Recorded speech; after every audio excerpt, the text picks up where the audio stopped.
This NFL Week 8 recap and Week 10 look ahead lines on the Sports Gambling Podcast, on the NFL Gambling Podcast too, is brought to you by Underdog Fantasy. Underdog has just added Pick'em Scorchers where you can win 100 times what you put in. Plus, every Sunday they're giving away $100,000. Promo code SGPN at Underdog Fantasy for a 100% deposit bonus up to $500. Also brought to you by Hall of Fame Bets, a sports betting research platform for parlays, props, and game line. Download the Hall of Fame Bets app or visit HOFBets.com. Promo code SGPN to get 50% off your first month and start making smarter bets today. Plus, the MMA Gambling Podcast just launched on their new YouTube channel. Celebrate. They're giving away MMA Gambling Podcast hoodie. Head over to sportsgamblingpodcast.com/MMA hoodie for all details today. I'm just about that action, boss. You have to be kidding me. That is impossible. I'm raising the ante. Anybody wants any deal?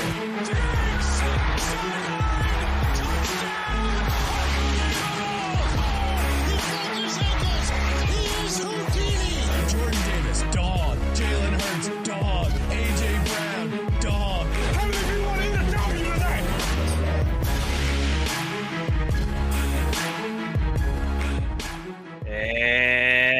And welcome, everybody, back to the NFL Gambling Podcast, part of the Sports Gambling Podcast Network.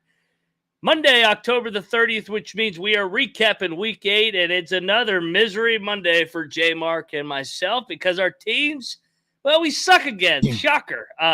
JMark, well, if you're wondering who you're listening to, I am Moneyline Mac, and if you're wondering who is coming into the stream right now, his name is JMark Football, a.k.a. Old-Fashioned Football, and he's here every Monday with myself on the NFL Gambling Podcast, recapping the action, and we do the Wednesday morning pick show. JMark, tough one for you last night, and tough one for our teams once again. Yeah, no, I had that little bit of hope. It's like, man, Special Agent Bagent looked good, but we also kind of talked about it happens all the time, right? The backup quarterback comes in his first start, looks really good. They win the game. They rally behind that. And then the next week, the whole team looks flat. I was worried about that, and it's exactly what happened. So as disappointed as I was, I couldn't be surprised. I just kind of knew or had a feeling that that's how it was going to go. And when you're a part of two loser franchises like ourselves, when do we ever expect back-to-back wins? It's like you're happy to get one every 3 weeks. So, yeah, we'll dive into the other game I've been talking about. Everybody that follows me at Moneyline_Mac knows I had plenty to say about that game in DC yesterday. This episode is going to be a little unique just because the trade deadline looms tomorrow. 4:00 Eastern is the deadline. So make sure you get over there and follow Shefty, I guess, because you know he'll somehow get every single little bomb that breaks before it does. But so we'll do a little bit of buy or sell on what these teams. There's so many goddamn teams that are 3-4, 3-5, 4-4 that are kind of in the crossroads where should they buy, should they sell, do they really have a chance to do anything if they make it to the playoffs? We'll touch on each and every one of these teams, but let's go to Thursday night real quick, JMark, where the Buffalo Bills were able to get back in the win column, get back to 5-3, controlled the game. If you had the Bucs, a little backdoor cover here was open, and it was crazy. So they backdoored it on multiple fourth down conversions, including a couple questionable ticky-tack calls. but they were able to get the ball back down 6. And I thought that Hail Mary actually almost got complete.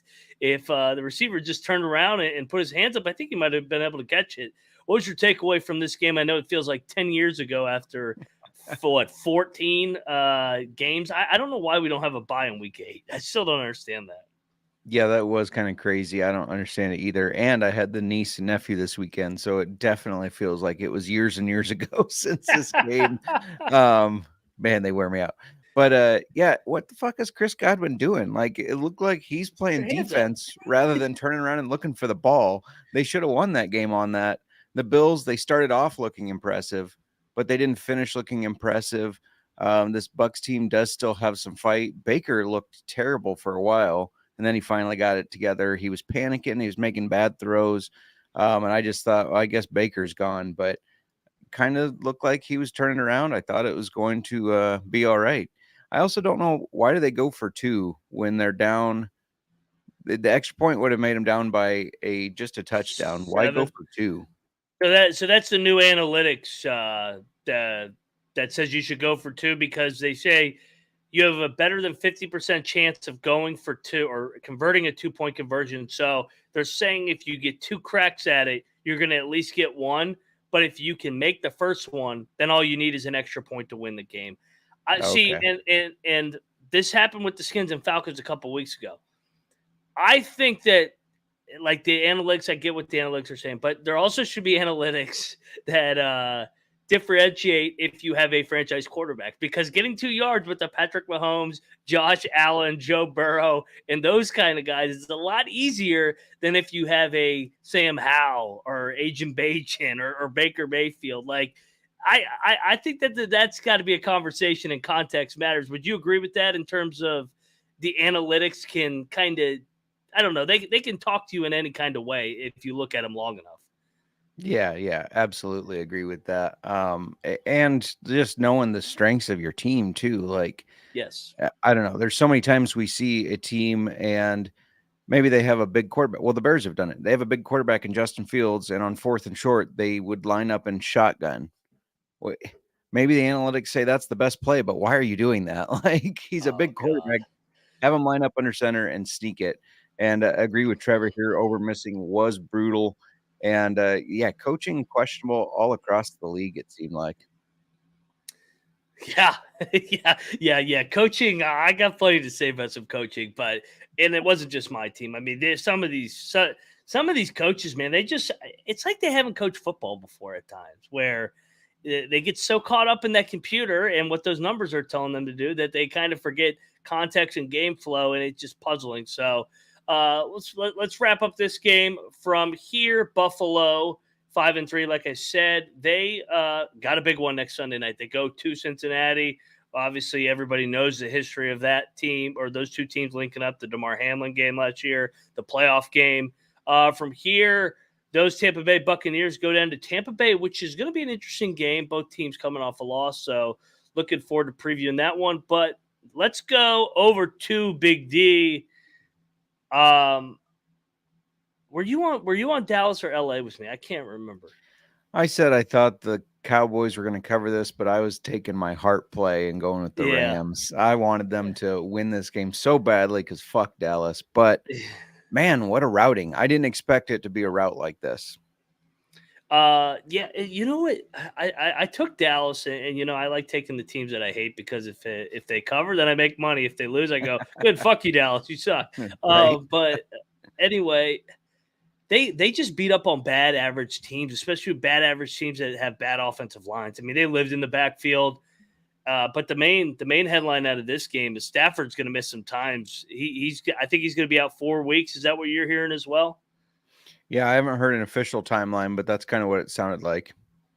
And that is exactly what we talked about when I think we had the NFC West preview, where the Rams are talented up top, but because of the way that they have just completely not gone about the draft, like they just trade all their picks and for all these current players that are in their prime, they don't have the depth that these teams have on the back end of their roster. And that's why the season got away from them last year, when Donald got hurt, when Kupp got hurt, when Stafford got hurt, and now Stafford's hurt. So I don't know. I kind of feel like we're going to be in fade Rams territory till Stafford comes back, because I'm not backing Rippon. I loved his father. His father, he's got a Lombardi for the Skins, but his son's not as good as the old man.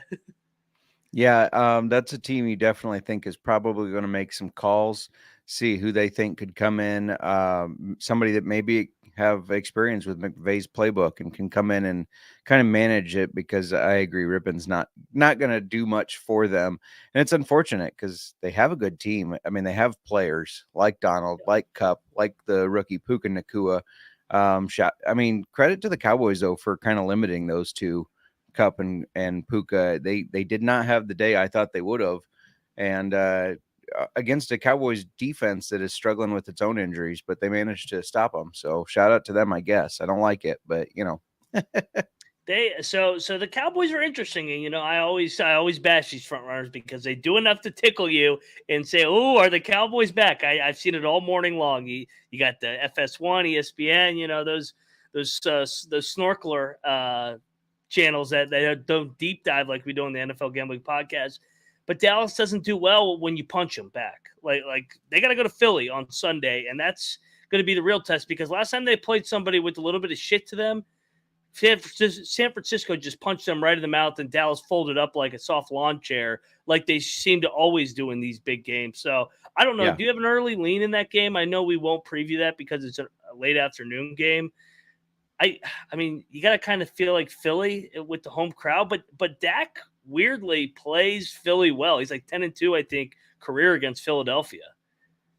Yeah, I'm all over Philly on that one. I just feel like the Cowboys are a team that they're not going to show up this year against good teams. So, and Philly is a good team, so I'm going to take Philly in that. Okay. Yep. I'm undecided. Can I root for nobody? That's who I hope wins. So I hate both those teams. So probably, I guess we'll root for Philly by default, but I won't officially root for Philly ever. So before we dive into the next one, I got to talk about Underdog Fantasy, because Underdog Fantasy is a way to play alongside your favorite football team all season long. Underdog has just introduced Scorchers, going 5 for 5, and pick 'em Scorchers and enjoy a nice spicy 100 times payout. And for limited, Underdog is extending the first deposit bonus up to $500. $100,000 Sundays continue on Underdog Fantasy. 10 lucky players will win $10,000 each. JMark, I always hand it off to you here. A little read option on the NFL Gambling Podcast. Do you have a play here tonight with Detroit and Vegas? Do you want to fade your beloved Lions? I know how much you love the Lions. I got 5 picks. I have trouble with these picking lower on any of them. I like to look for anything I feel higher on. So I'm going to start with a pick that's in that $100,000 sweepstakes. Michael Mayer, higher than 22.5 total yards. I like Jahmyr Gibbs, higher than 26.5 receiving yards. Jacoby Myers, higher than 5 receptions. Josh Jacobs, higher than 18.5 receiving yards. He's averaging like 8 yards per catch and 3 catches a game. So that'll get you to 21. And then Sam Laporta, higher than 4 receptions. I guess I like the tight ends, running backs, and the slot receiver Myers here. So I think all those have a good shot at hitting. You heard the man. Get over there and get down on it at Underdog Fantasy, because you can watch tonight's action and make your picks, maybe make a little bit of cash on their mobile app or website, underdogfantasy.com. And when, like I said, you use that promo code SGPN, you will double your first deposit bonus up to $500. Underdog Fantasy promo code SGPN. Hey, and we're also brought to you by the MMA Gambling Podcast. They just launched their new YouTube channel. How about that? In honor, they're giving away an MMA Gambling Podcast hoodie to one lucky winner. Head over to sportsgamblingpodcast.com/MMA hoodie to submit your entry today. And make sure you subscribe to the MMA Gambling Podcast on YouTube. All righty, we're back on the NFL Gambling Podcast. I wonder if any of those players in the National Basketball Association got a hoodie, because they're sitting out left and right due to load management. It hasn't even been 1 week. What the hell is wrong with that league? All right, that's enough talk on that. Let's go to the game where I ate complete shit. This is a total misread on my part. The Packers are dead. That Jordan Love's not the guy. I hate overreacting to one game, but they didn't have a chance in this game. I was shocked. I mean, this was the greatest spot ever. You're coming off a tough road loss. You're getting Minnesota coming off a Super Bowl win against San Francisco Monday night. Primetime Kirk completely gets it done. It proves everybody wrong, and you're getting them on a short week at Lambeau. This has always been a Packers smash spot, and this never was a game. I mean, this wasn't a fluke game where Minnesota got lucky. If anything, I thought Minnesota probably could have won by more.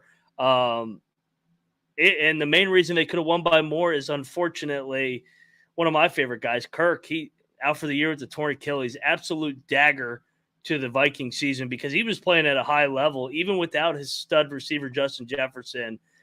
JMark, you're the NFC North expert here. I know how much you hate these two teams. What was your takeaway? And obviously unfortunate for the Vikings with the Kirk news. Yeah, that does suck, and it makes me wonder if they do go in kind of sell mode for anybody that's not in their plans for next year, because I just don't know if they have a high success rate with Kirk. They weren't doing that great with him, even though he was playing well. They weren't getting a lot of games there. But these Packers, they may be. I know they beat us week 1, but they may be the worst team in the NFC North. They are terrible. Yeah. It's awesome seeing their quarterback struggle as a Bears fan. Finally, thank you. But yeah, the Packers are done. Stick a fork in them. Maybe they can get it right next year, but this year they're done for. And they'll probably just lose a bunch of games until they play us, and they'll win because that's just kind of how it goes. So, well, let me ask you this: do you back them against the Rams at Lambeau next week with Rippin? I mean, I'm choking on my own words because that game is so gross. Oh, I have no idea. Under, right? yeah. That game needs to be in the snow if I'm going to watch it. Yeah, man, the Packers are bad. That's. You know what? They deserve to be bad. Let's be honest here. They've struck gold with Brett Favre and Aaron Rodgers. They deserve to be bad. Like I said, they got the Rams. The Lions are going to completely steamroll, as Rob said in the chat. And Trevor makes a good point. I saw this stat and I was like, "Holy shit! Is that right?" They've been outscored 74-9 in the last 5 games in the first half. Like they've been drilled right off the bat. So I mean, do you test it to coaching here? A little bit of coaching, I think. I think LaFleur's a stubborn guy. It's one of the reasons he and Rodgers kind of butted heads for a while. And they need to kind of adjust to the fact that this isn't the Rodgers-led Packers anymore. This is not the same guy. Jordan Love's not the same guy. They need to start playing a little bit of different. I like that Trevor says Brock Bowers. Hard seeing a tight end change the franchise, but he is a hell of a tight end. I was at the game that he got injured at, unfortunately. But yeah, he is a beast. And because he's a beast, I hope that they don't get him being a Bears fan. No doubt. Well, all right, so let me ask you this on the other side. What do the Vikings do at the deadline? Because I gotta think that they're not gonna roll with Jaron Hall from BYU. Do you call up Washington? Hey, what do you want for Jacoby Brissett? Yeah, that might be a good option. See if they'll move him or some veteran that's out there. I'm sure they wouldn't have to pay a high price for some of these backup veterans. So unless they're just in complete sell mode, maybe they want to see if Jaron Hall can be the guy or can at least win games for them as a backup. Because Kirk, I don't know what they're going to do with Kirk next year. I don't know if he's going to be back. The same thing. Yeah. This might be audition time for Jaron Hall. Yeah, I kind of feel like they're going to bring Kirk back now because he won't get as much money. Nick Fortune, of course, is recommending that they go get Matt Ryan. No Matt Ryan. Rob says Tannehill. Tannehill's a good option now that everybody's crowned Will Levis, the next True. Patrick Mahomes, since Agent Bajent passed it off because he was Mahomes last week. So right. Now we get the new Patrick Mahomes and Will Levis. So, yeah, I'll be on the Steelers on Thursday. I can tell you that. Or they trade with the Jets to get Aaron Rodgers because he's obviously coming back and he's got to follow Brett Favre's career path, Jets to Vikings. He's just quickening the timeline. Yeah. Oh, God. Imagine if Rodgers comes back in Minnesota. It's ironic, though, because the Jets were talking about going to get Kirk and now another Achilles injury. But, yeah, man, hope Kirk gets back. It sucks seeing him go down. He's playing the best ball of his career, so heal quickly. Kirk Cousins, I don't think he's going to be talking about coming back this year like our friend Aaron Rodgers. No, not at all. All right, let's go over to Nashville, where I mean, this was automatic as soon as we saw those uniforms that the Titans were wearing. That was an automatic smash spot. The Titans get it done. Will Levis, like I said, he's Patrick Mahomes now, 19 of 29, 240, 4 touchdowns, no interceptions in his debut. And what do you know? Atlanta starts moving the damn ball in the second half when Heineke takes over for Ritter. Heineke, I think if they play Heineke from the beginning, they might have won. It'll be interesting. It sounds like they'll go back to Ritter because they're obsessed with Ritter for some reason. Henry, 22 carries, 100 yards. DeAndre Hopkins, for all you fantasy guys out there, had a fucking day. Hello. Yeah. I mean, what's your take on Will Levis? Obviously, big-time debut. Happy for the guy. Yeah, I didn't expect this rotten banana eater to be that good at the NFL level, and he came in and really showed that he could get the job done. I mean, it's one game, you don't want to overreact, but I thought he looked good. I thought he made some tough throws and just never looked panicked. And yeah, the Ritter thing is interesting because it was first reported that he was being benched. Now they're saying, well, he's got concussion symptoms. I don't know if that's saving face for the fact that they are definitely going back to him. And but yeah, this Tennessee team, we were kind of all over the fact that they play different at home. They're kind of a different team, and everybody showed up to help the rookie out. They helped Will Levis out.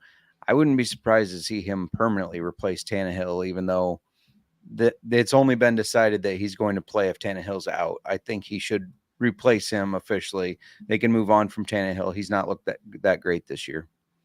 Yeah, I think he had more touchdowns in one game than Tannehill's had all year. Yeah. All right, so I'll let everybody know right now. My first bet of week number 9 is already in, and it's Pittsburgh.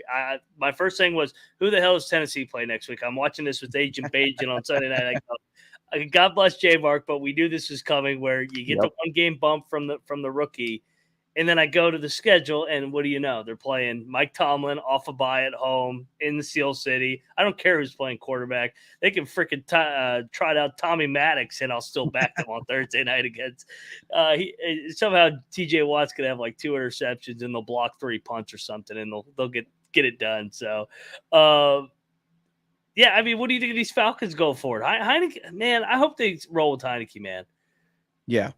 I agree. We've been kind of chirping on that for a while, that we think this team would be more efficient on offense if Heineke was out there. So if they want to stay competitive, I think it's the best option for them. Completely agree. All right, next up. Wait, who does Atlanta got next week? I usually like to tease out. They go to Minnesota, so we'll figure out. We'll see what happens with that line and who's starting for quarterback for the Minnesota Vikings.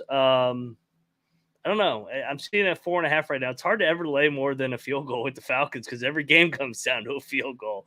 True. All right, let's go. Let's go to the next game. Unfortunately, my 75-1 AFC East ticket that I got in right after the Buffalo game took a big hit.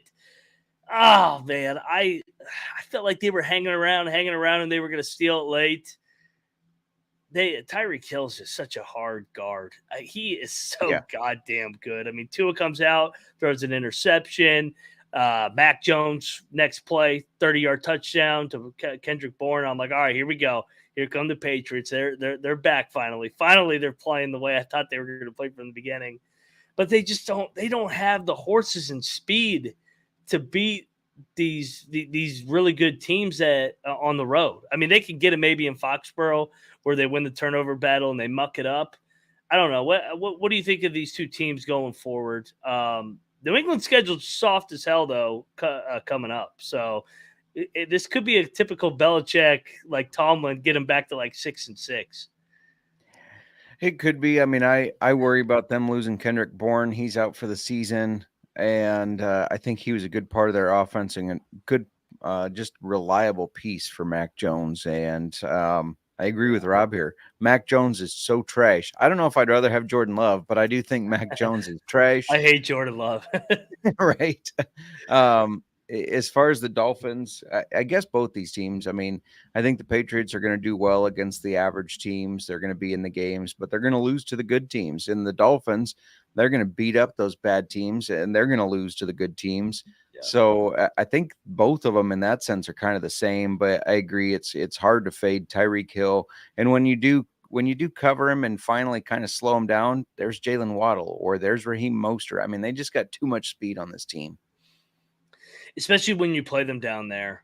Mm-hmm. And the freaking weather, man. I mean, he had me all hyped up for a rain game in Miami too. That was freaking 75 and sunny. I mean, I wish I need to get that gig where I could just give out fake news and freaking get paid. I mean, my God, I'm like, where's the rain at?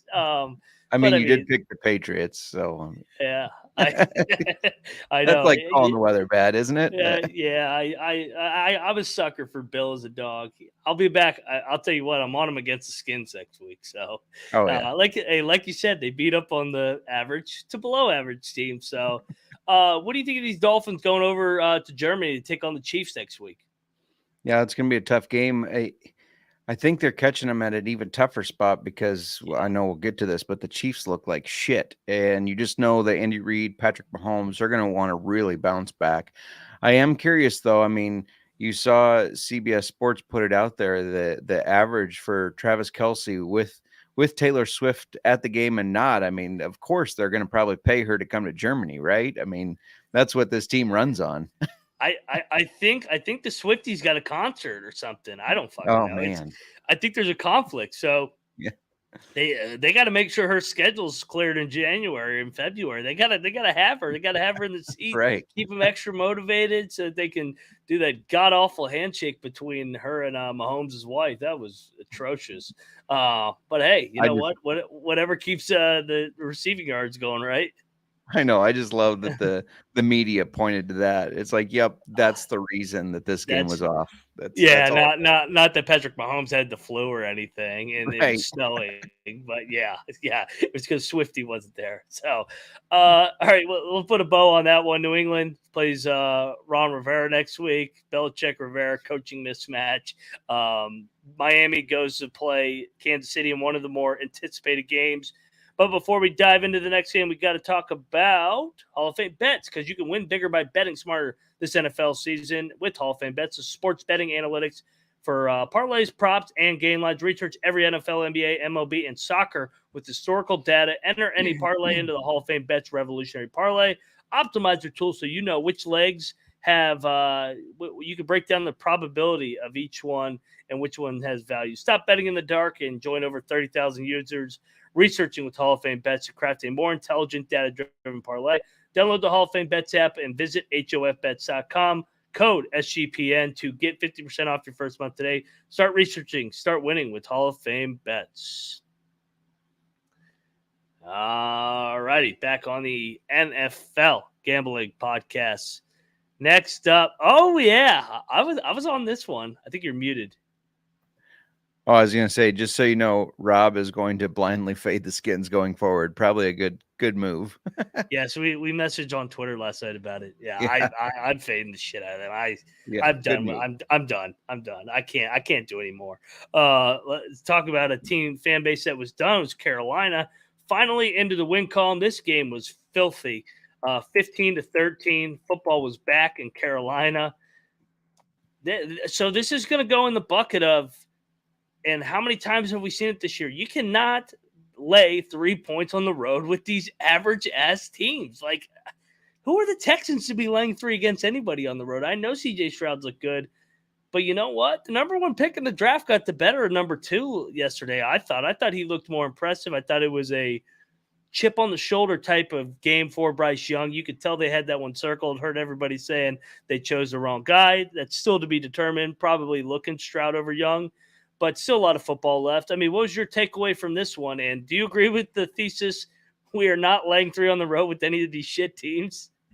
Yeah, I think that's a good move going forward. I was on the Texans, so this shit pisses me off. I thought they should have won this game. They wouldn't have won it by 3, though. It also pisses me off because I need the Panthers to do bad since we have their pick. But, yeah, I mean, I think you're exactly right. Young and the Panthers organization seemed like this was a very important game for them to win, because you hear so much about how well Stroud has done and how bad Young has looked in the long run this whole season.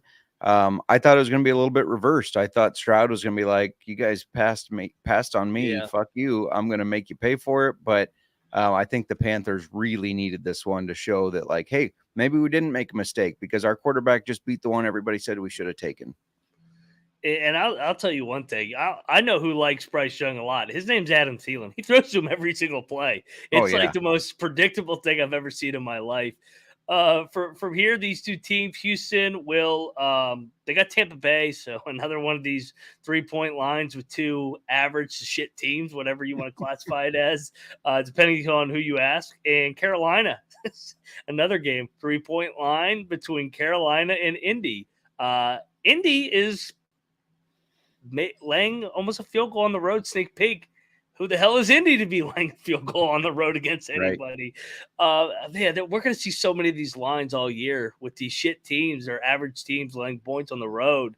And I think the public's just going to keep betting them, and they're just going to keep getting their heart broken. For sure. There's some bad teams this year, or average teams, whatever you want to classify them as. Yeah. I mean, there's both. There's both some bad, some average. Seems like there's very few that you can count on right now. Yeah. It's crazy. and from two average to bad teams to two more average to bad teams to battle New York, I felt for Kramer here, man. Because I had Giants +3, and I know you were on the Giants too, right? Or were you on the Jets? You were on the Jets. So you got a nice little back door here. I don't know how they lost this game. I mean, when you're kicking a field goal to go from up 3 to up 6 with 20 seconds left, you're thinking, oh, great, they got to convert a Hail Mary. Somehow Graham Gano misses like a 30-yarder. Then Zach Wilson is Patrick Mahomes all of a sudden getting his team into field goal range with like 15 seconds left. That's a heartbreaker for the Giants. And they were about to win a game where they had negative passing yards. Yeah, crazy. And I think it's safe. I feel like if Tyrod doesn't get hurt, the Giants win this game. Yes. But Tommy DeVito coming in, Tommy DeVito not passing the ball, which I know he's your third stringer, but why the fuck you got a guy on the roster that you don't even trust to throw the ball? That doesn't make much sense to me. But there's plenty of football players out there that I feel like you could at least trust to throw the ball. But anyways, as soon as DeVito came in and they start running, they just became too predictable. You got to mix it up a little bit. This is supposed to be one of the brightest offensive minds right now, and Brian Daboll didn't show it by just running every single play against. The reason I picked the Jets is they're a good defense. They're a really good defense. Yeah. So, yes. I'm surprised the Jets struggled as much as they did a little bit because I thought the defense would dominate. The Jets couldn't get the ball running with Breece Hall. I had and I can send a photo to prove this if needed, but I had a 22 leg parlay all on prop bets, mostly alt yards. And the only one that didn't fucking hit, I hit 21 to 22, was Breece Hall over 40 yards. Pissed me off. It was plus 6.613 or something like that. Unbelievable. I'm with you in terms of this Jets defense is so damn good. I mean, they gave up one big play to Saquon Barkley. And Barkley was pretty good. I mean, that was I personally loved the game because it was a throwback game and it was physical as shit. I mean, those two trenches, sides of the ball, were beating the hell out of each other. It was physical. It was raining. The over-under was set at 35. It came down to 34. I think it even touched 33. That wasn't low enough. That thing should have been in the 20s. Nobody was getting to 17 points on that day. It took overtime to get 13. But I mean, absolutely devastating loss for the Giants. That would have got them back to 3-5, back in the wild card race. Jets quietly won 3 in a row with Jets. Zach Wilson. From here, the Giants got 3 in a row on the road, actually coming up with Vegas, Dallas, and Washington. They'll beat us. They always fucking beat us somehow because Rom won't know the scenarios. And then the Jets got Monday night against the Chargers. So I don't know. What do you think the Jets are buyers at the deadline? Yeah, because Aaron Rodgers is coming back. You've heard him. He's throwing the ball. Come on, baby. We're setting up this whole media scenario and storyline of him coming back and leading them to the playoffs and all this bullshit that we're going to have to hear about for months. All off season, all you're going to hear about is how Rodgers made that historic comeback. I'm already dreading it. If you can't tell, I might go into a darkness retreat just to avoid hearing about it. That's what I'm going to have to do, I think. Yes, and Rob makes a good point. The Giants did get hosed. The referee didn't even spot the ball; they just spiked it. He goes, "Oh yeah, play on. Mark your own ball. Mark your like golf. Mark your own ball. Yep. Check it up top in basketball. Yeah, just snap it, snap it, and spike it. You're in field goal range." So yeah, that was absolutely dreadful. That was one of the many duds of the officiating crew yesterday. All right, let's go over to the Steel City, Rob. And congrats on your lock, big time. This is a big time play. I mean, this took nuts. Everybody was on Pittsburgh. I was 50-50. You swayed me. I liked your logic on why the Jaguars were the right side. The Steelers coming off 2 straight dog wins. The Steelers are not good. I mean, I know that their record's good, but Mike Tomlin, they pulled these games out of their ass. Jacksonville's on a whole different talent level than Pittsburgh. I mean, this was these two teams are not even close in terms of rosters. The only way that Pittsburgh was going to win is if they kind of like the Ravens game. They block a punt, something crazy happens. They got the turnover in the end zone and still couldn't capitalize. It was rainy. It was beautiful. These Jaguars are damn good though. That's 5 in a row, and they won some hard games and not good spots. 2 in a row in London, come back, beat the hell out of the Colts in a divisional matchup, then go to the Superdome on a Thursday night, and then go to Pittsburgh. I think they're a contender in the AFC with Trevor Lawrence. And Absolutely. Yeah. Absolutely. I mean, obviously, I took them as a Super Bowl team to just kind of be different because I knew we were going to see a lot of Bills, a lot of Chiefs. But it's not that far-fetched anymore. You watch them play, and they can win games in multiple different ways, whether it's on the ground, in the air. Their defense can step up. And, it felt dirty fading Tomlin as a dog because it's one of those things that we always do. We take Tomlin as a dog, just like Ron. And twice in the same episode, I went against those rules by taking the Eagles, taking the Jags. It felt awful, but it just is in this game particularly – I just had to go with the better team, and the Jags, like you said, far superior to these Steelers. No matter who's throwing the ball for the Steelers, to me it doesn't matter. Pickett gets hurt. Their offense is terrible. Matt Canada should have been fired years ago. It feels like what are they doing? Yeah, I mean the Steelers are still somehow going to go 8-1 or 9-8 just because of the Tomlin streak, but this team isn't going anywhere. They're so inept offensively. You mentioned it. I mean, Pickett. I mean, that offensive line struggles, and I do like Pickens on the outside, but I mean they struggle to run the ball too. I don't know what their identity is offensively. Maybe they get it fixed coming down the stretch, but I don't know.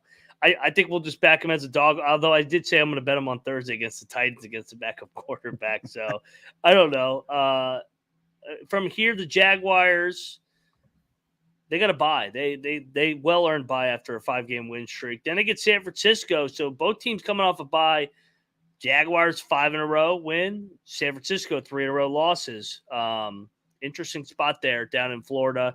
Pittsburgh, they got the Monday night game, and then they got Green Bay. Goddamn. So as bad as we just said the Steelers are, they have a chance if they just beat the Titans and Packers at home, they'll be 6-3. How is this even possible?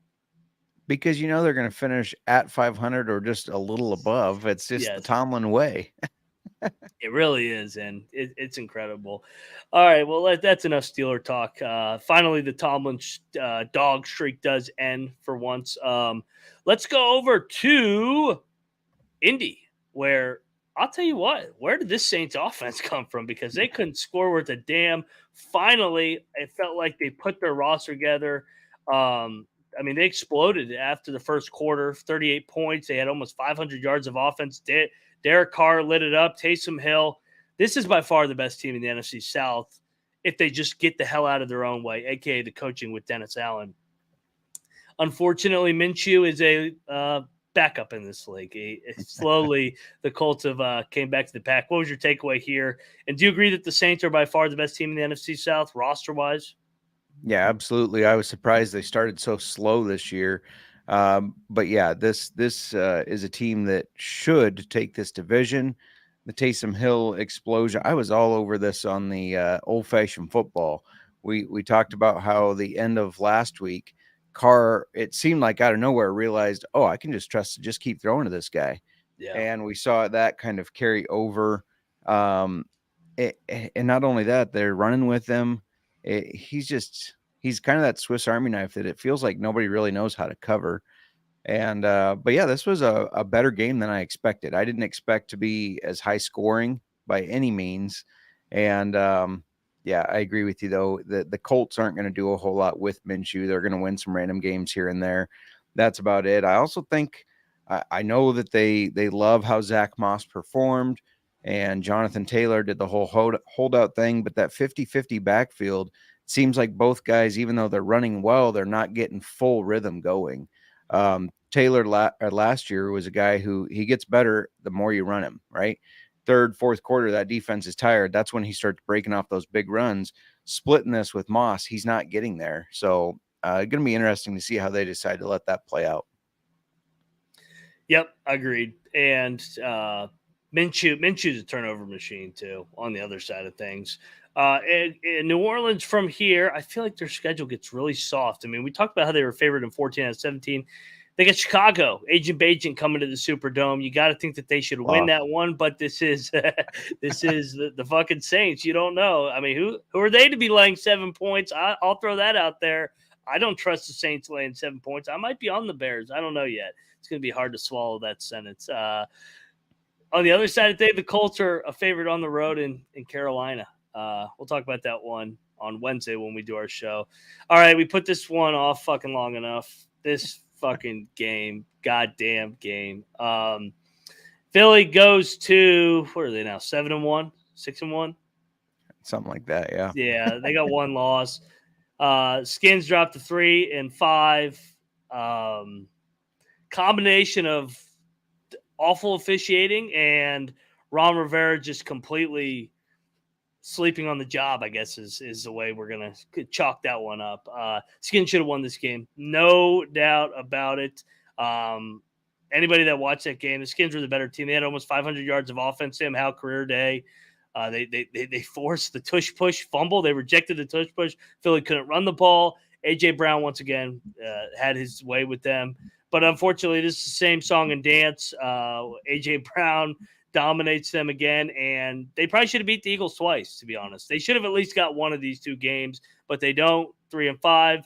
Ron somehow doesn't challenge the ball, the 4th and 4 on Devontae Smith, and his whole sideline yelling at him. The Philadelphia Eagles are sprinting up to the line. Jalen Hurts is going like this, like we got to spike this because he knows it's not a catch. And somehow Ron's looking up at the balloons and going, "Hey, is the jumbotron going to show the replay?" And then he completely misses it. Not even close, incomplete. It would have changed the whole game. 7-point lead for the Skins. Would have had the ball at the 50. You go up 2 scores. I'm not saying you're automatically going to win. But if you go up 2 scores in the NFL in the fourth quarter, you're probably going to win the game.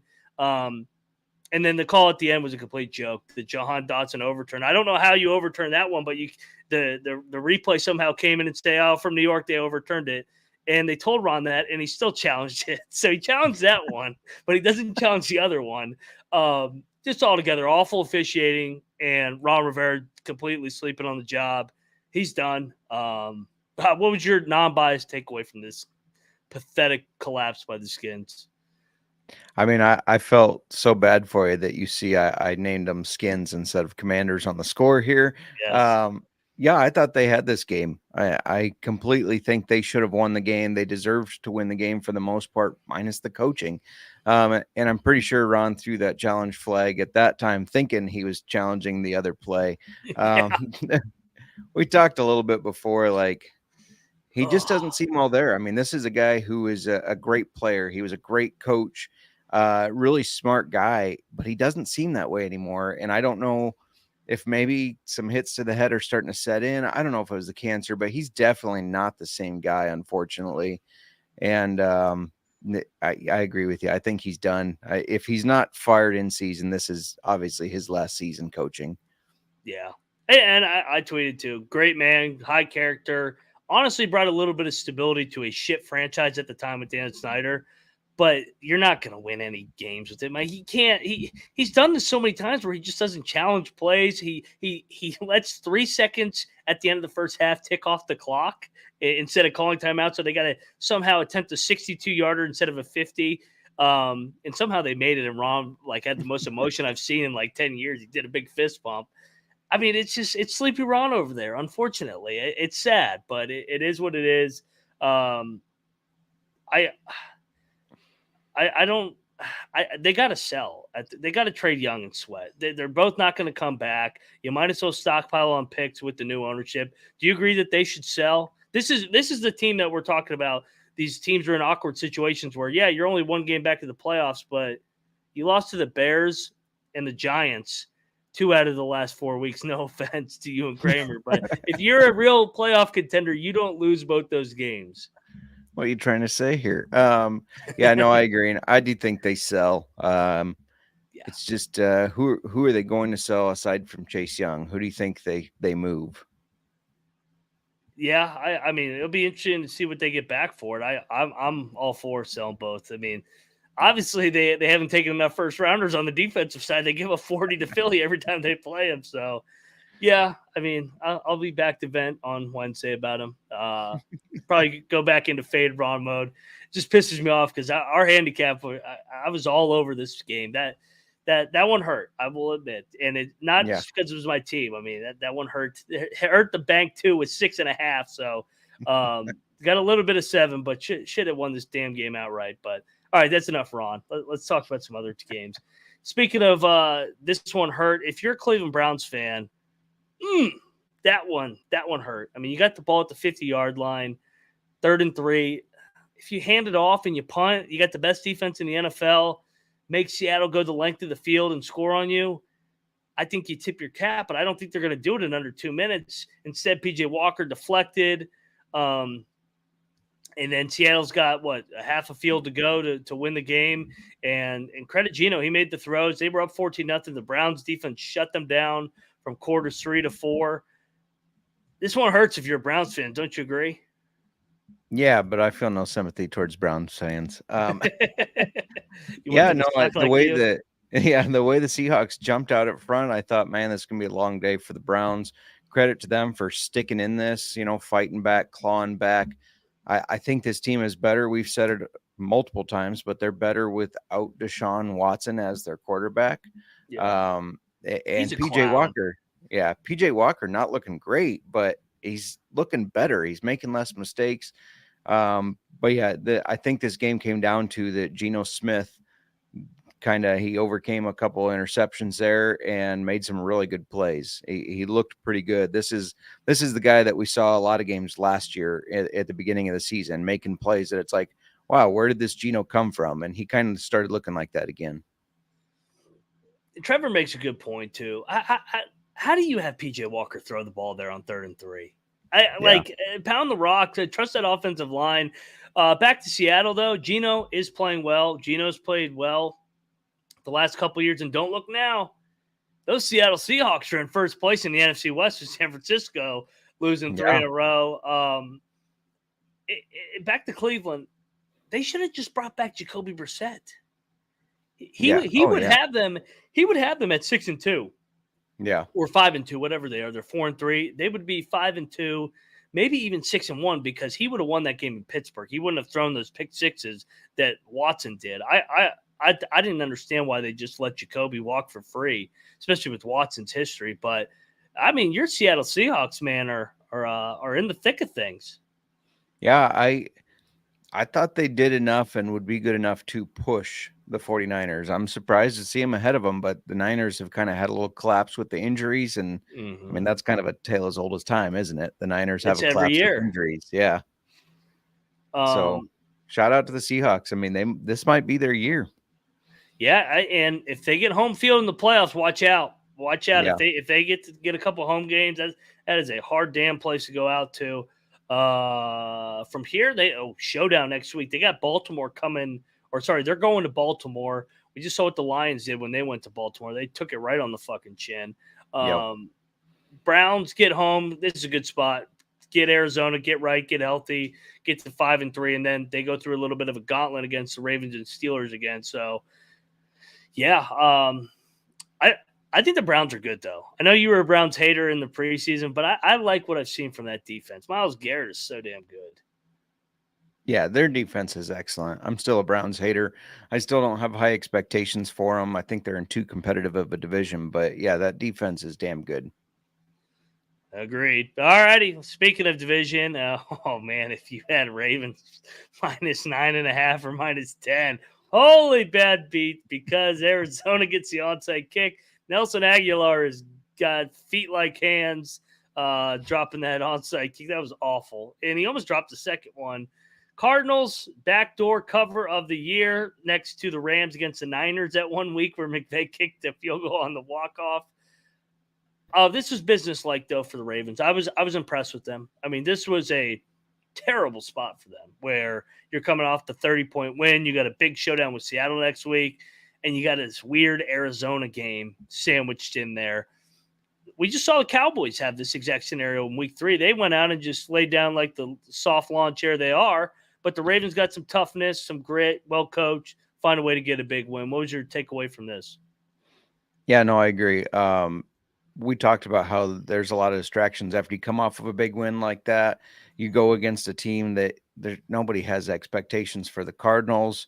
And I thought they were going to start giving it away a little bit at the end there, but credit to them for sticking to it and for actually getting the second onside kick, not letting it just bounce through their hands.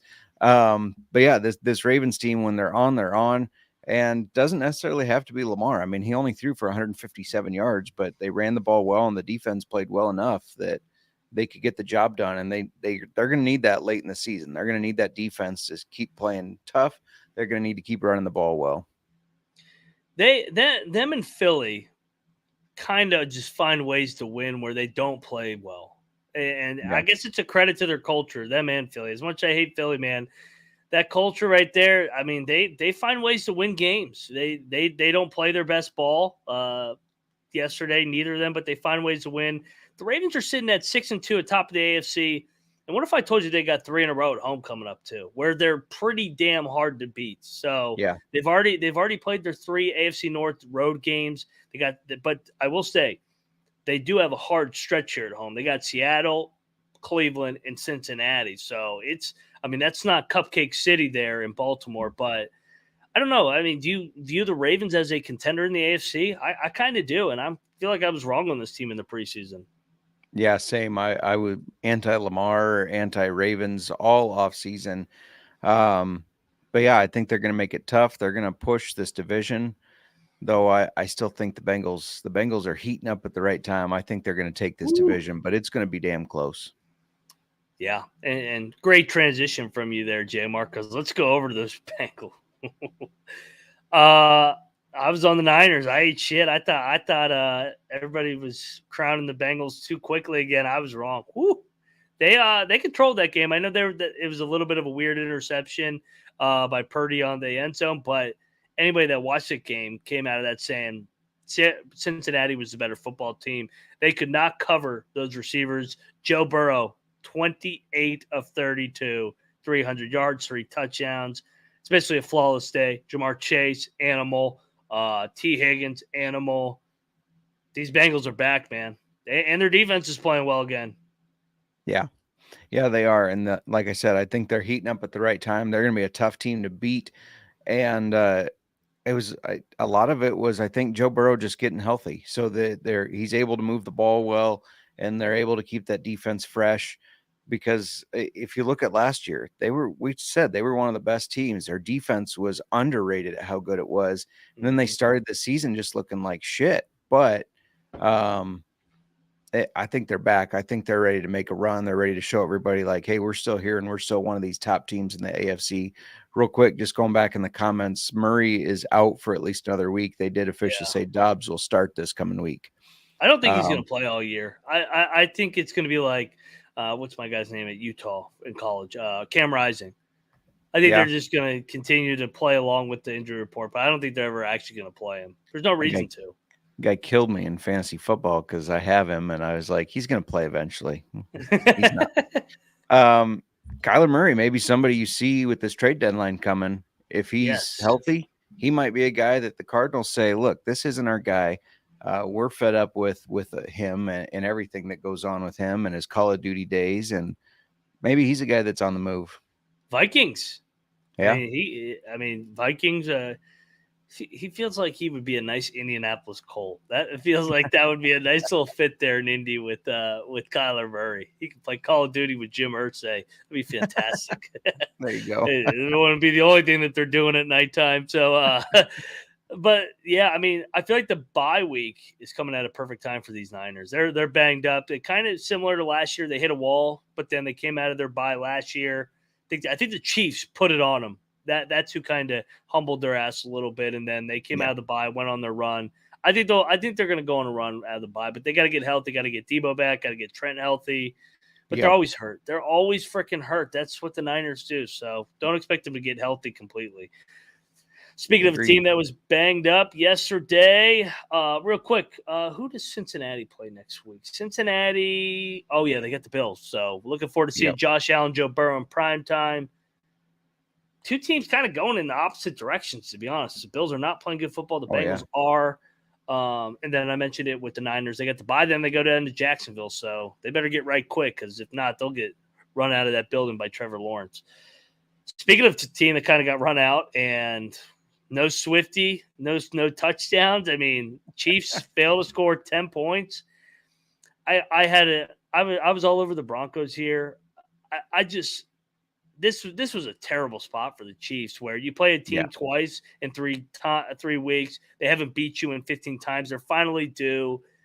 And Mahomes looked like shit. I mean, he had the flu all week, battling that all week. They had Germany on deck with the Dolphins.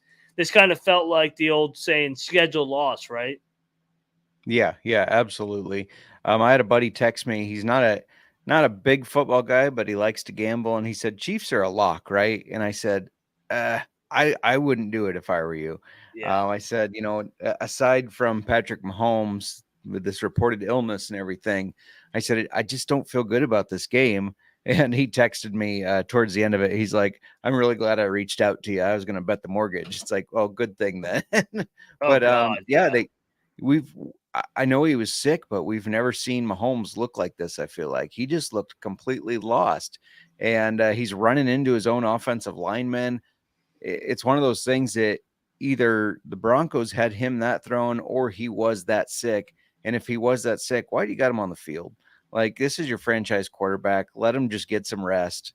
Go out there and take your loss without him looking like a fool, because he looked like a fool out there. I've never seen Patrick Mahomes look like that. He ran into his own offensive lineman. Yeah, and got knocked down by – it was crazy. I said, I've never seen Mahomes do something like that, ever. I mean, let's talk about Denver, though. They've won 2 in a row, 2 at home, finally get in the win column. Russell Wilson played well, although at times he will act like he's young Russ and try to run around and make plays like he's this mobile quarterback, and he just falls down every time. So he's got to stop doing that. I mean, do you think the Broncos can get back in this thing quietly at 3-5? I mean, will they be buyers at the deadline? I mean, they were talking about selling. What do they do after back-to-back wins?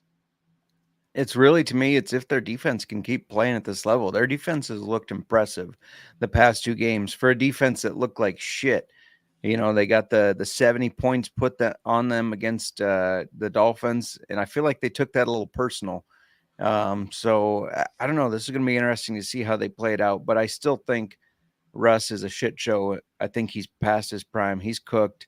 Not cooking anymore, really. And I don't think Sean Payton has a great grasp on this team yet.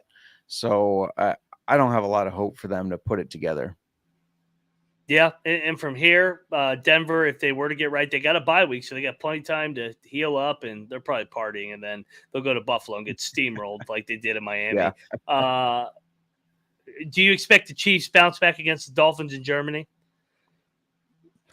I don't know. Trevor bringing out a good point here that Chiefs not Travel flying until Wednesday itineraries. or Thursday. Dolphins flying out today. I think that's going to be a big thing, but I don't know. It's still Andy Reid, who is one of the best coaches in the NFL. It's still Patrick Mahomes, who, despite looking like a fool, is still one of the best quarterbacks, if not the best quarterback in the NFL. I think they bounce back and they take this game against Miami. I do too. The Dolphins haven't beat a winning team since last September, so Yeah, that still is the case. So until they do it, I'm going to fade that trend. So, all right, let's go over to, unfortunately, Sunday Night Football. JMark. Chargers get it done 30-13. Agent Bajent is not invincible this time around. I don't know, what was your takeaway? I know your heart was hoping that they would win, but you were very honest with the viewers that, and I think we've done a really good job of that, by the way, JMark, this year, Yeah. where we've completed. I think if we go back and actually look at our records with our actual teams, I think we may have a combined 5, maybe 6 losses with the whole year through 8 games. Definitely hitting over 75% on our actual teams. yeah. Putting aside your Bears pride, and you admitted this was a bad spot. Yeah, it was preseason. I loved the spot. I thought they'd be able to go there, but then with the Fields injury, Bajent and everything, I just couldn't lay any points. I couldn't believe in them. I knew that this was that classic spot where a guy comes in and gets a start and he does great, and then the second week the whole team looks flat. It was a bounce back spot for the Chargers too. I mean, Eckler finally looked like, yeah, they did. Eckler finally looked like Eckler.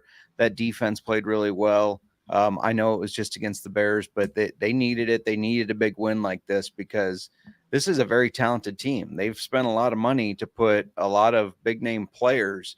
You know, when you think of Bosa and Mack and Keenan Allen, Austin Eckler, Justin Herbert. I mean, when you think of all the talent on that team, they need to be winning. So, yeah, I mean, I didn't have hope for this game. I wanted them to the Bears to come out and look good, but I just didn't have much hope for it. Yeah, I mean, I remember asking you, I was like, it kind of feels like a bad spot. Do you agree? And you're like, yeah, but I'm going to hope I'm wrong. And I go, that's fair. I mean, I do that all the time. So, yeah, I mean, the Bears, I mean, the Chargers needed this game like blood. They could not fall to 2-5 with the loss of the Bears at home. From here, the LA Chargers. I mean, what did the Chargers do? This is a perfect team. Like, what did they do at the deadline? Are they buyers? Are they sellers? I feel like that you got to buy with Herbert, right? Yeah, if the Mike Williams injury killed him, and I know Josh Palmer has looked all right. Quentin Johnston has looked okay. They're starting to ramp him up more, but if they could get just another stud receiver or decent enough receiver, I think that could maybe fix their issues on offense, and they could start winning these games like this over and over.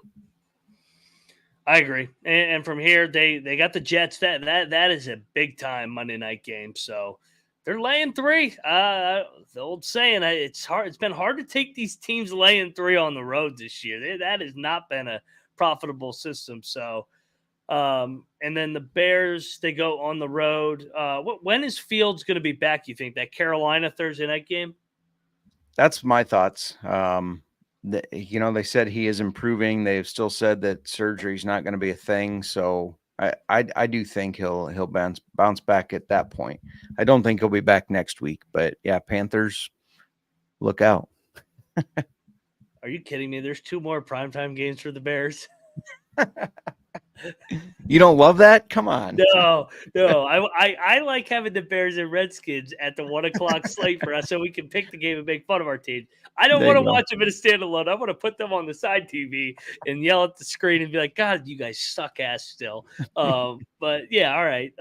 We'll see what happens with the Bears. I know you'll be rooting for them in that Panthers game because you want that number 1 pick and you can get a Bears win in the same game. So there you go. All righty, let's do our favorite part. Let's look ahead. We just recap week 8. Week 8 concludes tonight with the Raiders and the Lions. Go Raiders, right? Yeah, absolutely. I think the Lions win this one, but go Raiders. And just looking back to our Wednesday, I was 6-2-1. You were 5-3-1, and our special guest RD was 5-3-1. Oh, winner, chicken dinner, Yeah. baby. You owe me some money, Ron Rivera. Should have won that damn game outright. Not that I'm still bitter. Um, and so yeah, so it concludes tonight, week 9. We will preview that, and we will have a special episode for you guys post trade deadline. So make sure you're subscribed to the NFL Gambling Podcast. But first, let's look ahead to week 10. Let's look ahead to week number 10 via Odds Trader. Let you lead it off, man. Is there a line you want to jump on? Maybe that Thursday night game. That's exactly where I'm going. Bingo. By the way, a lot of questions on when these hit from people listening. Tuesday morning, I saw them hit right away on Tuesday morning. DraftKings was a little slower to put them up there, but just keep watching. But Tuesday morning, the 2 week ahead look ahead was there. But yeah, I'm taking the Bears. They're currently sitting at -2. I think Fields is back. I think the Panthers are a shit organization, even though they're just coming off that win. I know. I think they have bad coaching. I don't think Bryce Young is the guy, and it feels like we play different in Chicago. So even if it is Tyson Bagent, I think he looked so much better in front of that home crowd. Just a tough spot yesterday with the going on the road, his first road start and everything. So even if it is him, I think he's back and feeling like he did that first week. And so yeah, Bears -2. I don't know if you're going to get a ton of value on this because I don't think. Right? What's that? I said it should go to 3, don't you think? Yeah, that's what I'm thinking as well. It's going to be a field goal game. I don't see them pushing the Bears higher than a 3-point favorite, but I still like it at 2. I still think you're going to get a little bit of value there. I like that one too. I'll go to another team that I continue to bet on. I'll go to London or Germany. I don't know which one, where this one's actually being played. I'm going to take the Patriots -2.5 against the Colts. We know the stats of Belichick beating up on those backup quarterbacks and young quarterbacks under a field goal. I think this thing closes over a field goal or right at a field goal. So I'll grab it and trust Belichick that he can get it done over across the pond against Minshew. Although Minshew kind of seems like he'd be a good overseas quarterback. Right. Man, a mystery. Yeah, I like that pick. I had that written down too, so definitely like that. I'll go with the Saints. Still catching 3 right now against Minnesota. Yeah. Who's going to be quarterbacking for Minnesota? I don't think that. I mean, you're going to see the Saints flip to a 3-point favorite at least. And then depending on how week 9 looks, if Minnesota lays a goose egg with whoever's quarterbacking them, I think you could see the Saints get up to 6, 7. So we just talked about how the Saints are a good team. So I would take the Saints right now. As soon as that line hits, grab the Saints against the Vikings, because that's going to end up being a bigger spread, I feel like. Yeah, I agree. I'm actually going to kind of break a rule here and go at NFC East game. I'm going to take the Cowgirls -5.5 against the Giants. We mentioned it. They beat up on these shit teams in Dallas. Yeah. So front runner, they'll get up and they'll roll the Giants -5.5. I got to think that thing will be above north of a touchdown, especially although Dan Jones will be back. But I don't care. Give me the Cowboys. No. They might be worse with Dan Jones. I don't know. Hey, I don't disagree with you. Yeah. For my last one, I'm going to take Buffalo. They're laying 6 against Denver. I know Denver just had this really impressive game, and Buffalo has not looked that good. This is going to be after Buffalo loses to the Bengals. That's right. I already called that they're losing to the Bengals. So it's going to be a huge bounce back spot. And I think I don't know what this line is going to get up to, but I also think that the Broncos are going to regress after that giant win against the Chiefs. That was a big one for them. That was their Super Bowl this year. So I could see this one getting north of 7 for the Bills.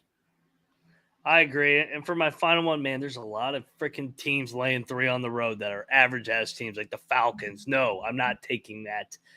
Give me the Bucks, I guess, at a 1-point dog at home against the Titans. I'm not wrong team favored.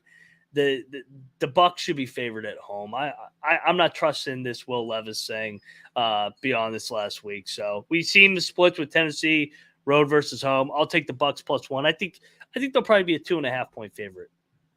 Yeah, agreed. So how did we do last week? I knew you were going to ask, and my thing keeps crashing, so I don't have it. I know we're on the right side, so Yeah, I'll go back and listen. You guys can go check out that We episode. won. I'll say that. We won. Yes, we always win on this show. So that'll do it for another edition of the NFL Gambling Podcast. It is Monday. JMark, so tell everybody what we got on the old-fashioned football this evening.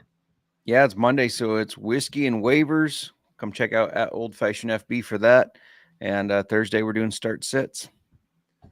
Yes, we are, baby. Get over there and check out the old-fashioned football. 1 week till college basketball, so get over there. We're doing conference previews leading up to the opener next November 6th. Also, college football experience. Go get in on the action on Saturdays. Like I said, we'll be back 2 more times this week on the NFL Gambling Podcast. JMark and I, Scott and Terrell will have the Thursday night game in the afternoon. Moonoff and Lante will have the pregame show and the Monday night. So make sure you're subscribed. And anything last words, JMark, before we get up on out of here? Go Bears. Let's beat the Saints. Hail the Skins. Hope they sell. We'll see you guys later. And don't forget to let it ride.